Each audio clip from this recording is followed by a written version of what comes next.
Hello everybody, welcome to my YouTube channel engineering concept BS. मैं एक topic आज बताने वाला हूँ, engine valve, poppet valve and valve actuating mechanism. ठीक है।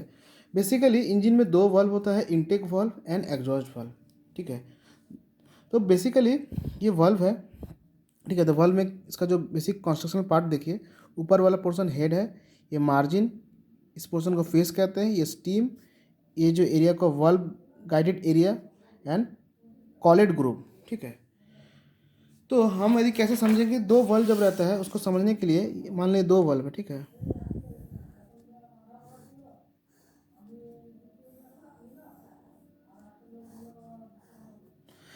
जो इनटेक वाल्व होगा और जो एग्जॉस्ट वाल्व होगा, इनटेक वाल्व का जो ये एरिया है वो बड़ा होगा, सर्कुलर जो ऊपर एरिया है वो बड़ा होगा in as compare to exhaust valve. Okay. क्योंकि मोर सक्शन मोर पावर।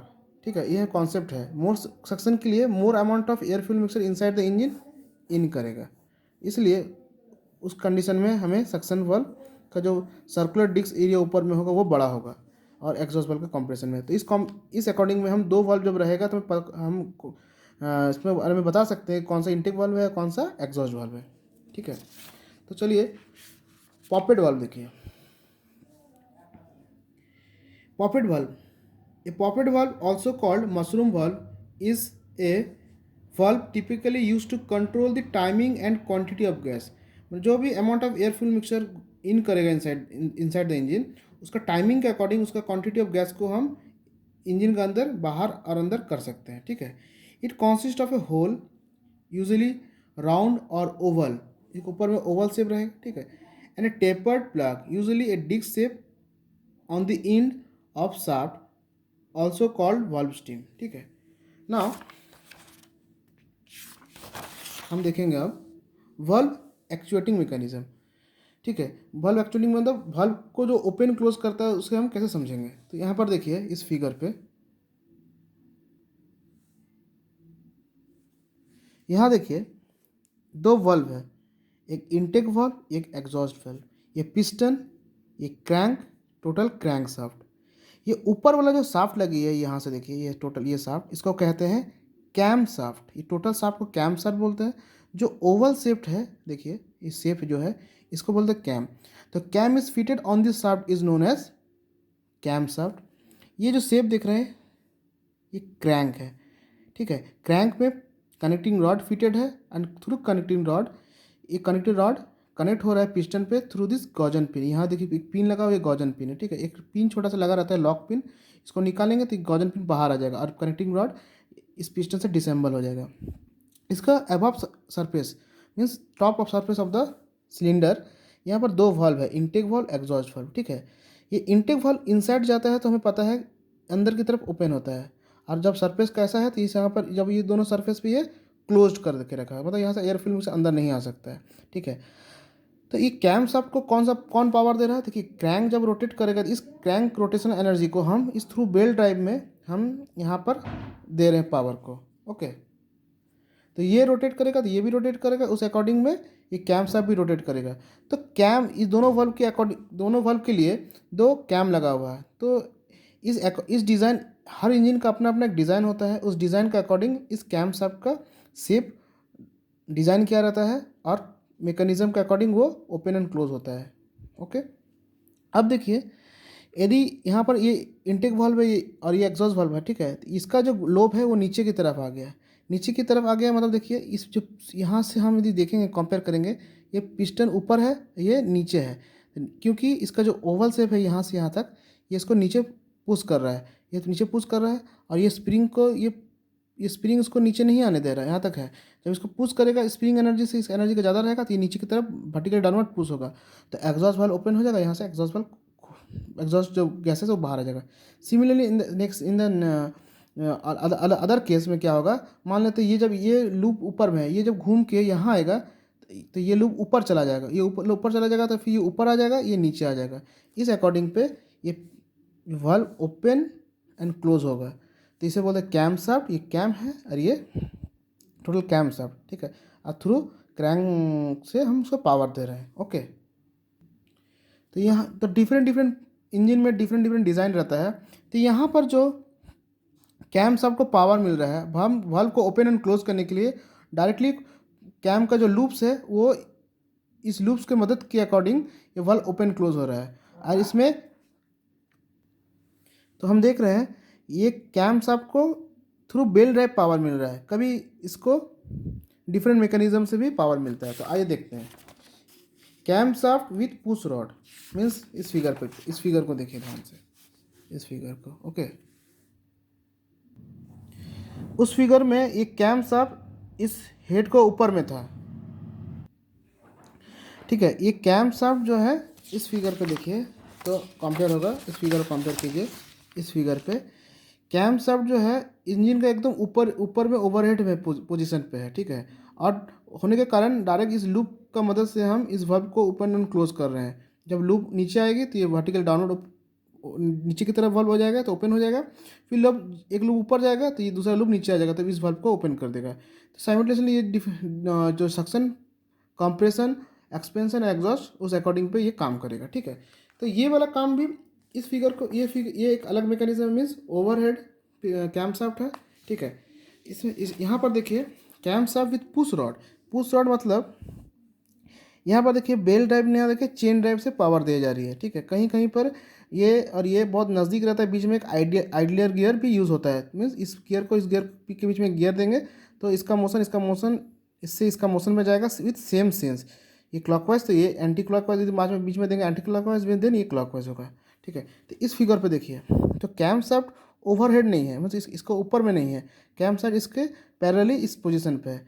अब देखिए इसके बाद ये दो रॉड लगा हुआ है, इस दोनों रॉड को बोलते हैं कैम शाफ्ट, ठीक है। पुश रॉड, इस दोनों को पुश रॉड बोलते हैं। पुश रॉड के ऊपर में देखिए इसको बोलते हैं रॉकर आर्म। ये जो आर्म है ये इस पोजीशन पे इसको रॉकर आर्म बोलते हैं। ये रॉकर आर्म एक शाफ्ट के अंदर ये इसके अंदर एक शाफ्ट लगा हुआ है ताकि ये रॉकर आर्म इस तरह से इसका अंदर मान लीजिए इन किया हुआ है इस तरह से, ठीक है, इस तरह से। तो ये रॉकर आर्म इस तरह से ऊपर एंड डाउन हो रहा है, ठीक है। ये रॉकर आर्म ये ऊपर नीचे होगा, ठीक है। अभी क्या है, ये जब ये जो कैम का शेप है, ये कैम का जो लूब है ये ऊपर की तरफ है, तो ये इस रॉड को ये रॉड नीचे से थोड़ा ऊपर चला जाएगा। जब ऊपर जाएगा तो ये जो रॉकर आर्म है ये नीचे की तरफ आ जाएगा, नीचे की तरफ आ जाएगा तो वाल्व ओपन हो जाएगा। सिमिलरली जब ये नीचे देखिए इसका जब पोजीशन नीचे है तो ये पुश रॉड नीचे आ गया, मीन्स इस पोजीशन का रेस्पेक्ट में ये पोजीशन इससे नीचे है। जब कैम सब नीचे आ गया तो ये इससे थोड़ा ऊपर में देखिए, यदि यहाँ से हम कंपेयर करेंगे तो ये थोड़ा ऊपर में, ये ऊपर चला जाएगा तो ये वाल्व ऊपर चला जाएगा मतलब क्लोज हो जाएगा उस सिलेंडर पे, ठीक है।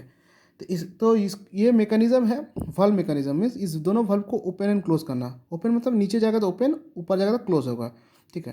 तो यहाँ पर एक स्प्रिंग लगा रहता है। स्प्रिंग मतलब क्या है, इसको नीचे अलाउ नहीं करे जाने के लिए, ठीक है। तो इस स्प्रिंग एनर्जी से क्या इसका जो पुशिंग एनर्जी ज़्यादा रहेगा तभी वो नीचे की तरफ जाएगा। तो ये है वाल्व मैकेनिज्म। इसमें थ्रू पुश रॉड इसका नाम इसीलिए पड़ रहा है कि जब वो ऊपर जाएगा तो इसको ये पुश करेगा, इस रॉकर आर्म के इस पोजीशन पे ये इसको पुश करेगा। जब इसको ये पुश करेगा तो ये ऊपर जाएगा तो ये नीचे की तरफ आ जाएगा, ये मतलब ये रॉकर आर्म नीचे की तरफ आ जाएगा, ओके। इसमें एक बहुत सा इंपॉर्टेंट कॉन्सेप्ट रहता है टैपेट क्लियरेंस, ठीक है। टैपेट क्लियरेंस मीन्स ये जो रॉकर आर्म है इस वाल्व के ऊपर में एक क्लियरेंस दिया रहता है, मतलब थोड़ा सा गैप दिया रहता है, ठीक है। तो चलिए आगे उसका थ्योरी पे पढ़ते हैं, ठीक है। देखिए a preset gap tappet clearance is essential between the valve steam and the rocker arm. Valve steam जो है एंड रॉकर आर्म मीन्स यहाँ पर वाल्व स्टीम इस पोजीशन पे और रॉकर आर्म इस बीच में गैप है यहाँ पर, ठीक है। द रॉकर आर्म और cam to allow for expansion मतलब कुछ यहाँ से एक्सपेंशन होगा तो ये ताकि हल्का सा जाकर वो मेटलिक टच ना करे, ठीक है। Tappet clearance very widely on different car and faulty adjustment can have serious effect. Her car का हर बाइक का अलग अलग टैपेट क्लियरेंस रहता है। उस इंजन का हमको स्टैंडर्ड चार्ट देख के हम उसको क्लियर डिफरेंट फिलर गॉज हम उसका अंदर इंसर्ट करेंगे और हम उसको टैपेट क्लियरेंस को एडजस्ट करेंगे। यदि उस टैपेट क्लियरेंस में हम कम बेसी करेंगे तो फिर सीरियस इफेक्ट पड़ेगा इंजन के एफिशिएंसी में। देखिए, if gap is too large, gap is too large मतलब इस दोनों के बीच में गैप बहुत ज़्यादा यदि हो जाता है तो उस केस में क्या होगा, the valve open late, valve बहुत ही लेट ओपन होगा, तुरंत ओपन लेट होगा, ठीक है, एंड क्लोज अर्ली, जल्दी क्लोज हो जाएगा, reducing power and increasing engine noise. देखिए, जब यहाँ पर बहुत ज़्यादा गैप है तो क्या बोला है कि वाल्व ओपन लेट होगा, मतलब ये मान लीजिए पुश रॉड ऊपर गया, ऊपर जाने के बाद ये जब ऊपर जाएगा तो ये नीचे आएगा। जब ये नीचे आया और दोनों आपस में टच में नहीं है, मतलब इतना मान लीजिए यहाँ पर जब ये इस पोजीशन पर, मेरे फिंगर को देखिए, जब ये नीचे आया इतना गैप है, मान लेते हैं इस पेन के इन को देखिए इतना गैप है, तो जब नीचे आया इतना, तो और नीचे आएगा तब टच करेगा तब इसको पुश करेगा नीचे जाएगा। अब मान लेते बहुत इतना पहले गैप था, अब इतना गैप कर दिए तो इतना नीचे आया तो तुरंत खुल गया। अब इतना गैप है तो इतना आएगा और ये रॉकर हम इतना ही नीचे जा सकते हैं, तो इतना ही नीचे इन किया, इसलिए यहाँ पर जितना ज़्यादा गैप बढ़ जाएगा तो उतना ही लेट से वो ओपन करेगा। और सिमिलर वे में यदि गैप बहुत ज़्यादा है तो तुरंत वो क्लोज अर्ली कर जाएगा, क्योंकि स्प्रिंग उसको ऊपर खींच रहा है, गैप कम है तो गैप ज़्यादा है तो तुरंत इतना इसका अलावा हो जाएगा, तुरंत क्लोज हो जाएगा वॉल्व। ठीक है, ये बहुत ही इंपॉर्टेंट कॉन्सेप्ट है टैपेट क्लियरेंस। ठीक है, इस क्लियरेंस का एडजस्टमेंट सही से नहीं होगा तो इंजन स्टार्ट नहीं होगा, इस इंजन में डिफिकल्टीज आ जाएगा रनिंग कंडीशन में। और एक तो देखिए, so too small clearance prevent the valve from closing properly with a consequent loss of compression. Some engine have self adjustment tappet which are hydraulically operated by the engine oil pressure. So आपको मैंने valve actuating mechanism का दो figure दिखाया है। एक ये figure है जो थ्रू पुश रॉड और रॉकर आर्म बोलते हैं, थ्रू रॉकर आर्म ये वाल्व को ओपन क्लोज कर रहे हैं, और इस फिगर पे ये ओवरहेड कैमशाफ्ट है, जो कैमशाफ्ट पिस्टन के एकदम ऊपर में ही रहेगा, इसलिए नाम पर इसका ओवरहेड कैमशाफ्ट। ठीक है, सो फ्रेंड, मेरा वीडियो यदि आपको अच्छे लगे तो प्लीज़ लाइक एंड सब्सक्राइब कीजिए, शेयर कीजिए इस वीडियो को, ताकि जिसको भी इस टॉपिक में कोई प्रॉब्लम हो उससे समझ आए। और आप यदि शेयर करते हैं तो लोगों तक पहुंचती है और ज़रूरत भी बढ़ती है, और जब व्यू बढ़ती है तो मैं मोटिवेट होता हूं कि मेरे वीडियो को लोग इतना पसंद कर रहे हैं। सो प्लीज़ सब्सक्राइब कीजिए और लोग तक शेयर कीजिए। Thank you.